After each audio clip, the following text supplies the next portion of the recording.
خودی کا سر نہاد لا الہ الا اللہ.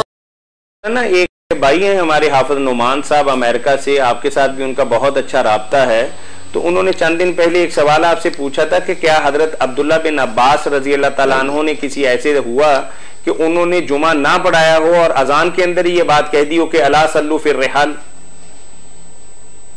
نہیں، جمعہ تو پڑھایا انہوں نے، مگر اس لیے کہ کیچڑ ہے، لوگ اس طرح اگر ان کو کہیں حی علی الصلاۃ یہ تو پابند ہو جائیں گے آنے کے لیے، تو مشکل میں پھنسیں. انہوں نے پھر جمعہ کی اذان میں مؤذن کو کہہ دیا کہ حی علی الصلاۃ حی علی الفلاح کی بجائے نا الا صلو فی الرحال یہ کہہ دو. تو لوگ حیران ہوئے کہ یہ جو آپ نے کروایا کہ گھروں میں نماز پڑھ لو، یہ کیا ہوا؟ انہوں نے کہا جو کائنات کے بہترین تھے رسول کریم صلی اللہ علیہ وسلم انہوں نے کروایا، تو میں اگر حی علی الصلاۃ کہتا تو جمعہ ان پر فرض ہو جاتا، آنا پڑتا، اس مصیبت میں پڑتے، کیچڑ میں کیسے دلدل میں دھنس جاتے. یہ صحیح بخاری سب کتاب میں، یعنی صحیح بخاری میں یہ روایت ہے.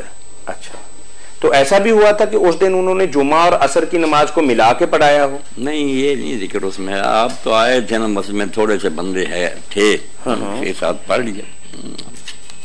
ٹھیک ہے، ٹھیک ہے جی. سبحان ربك رب العزة عما يصفون وسلام على المرسلين والحمد لله رب العالمين وصلى الله على سيدنا محمد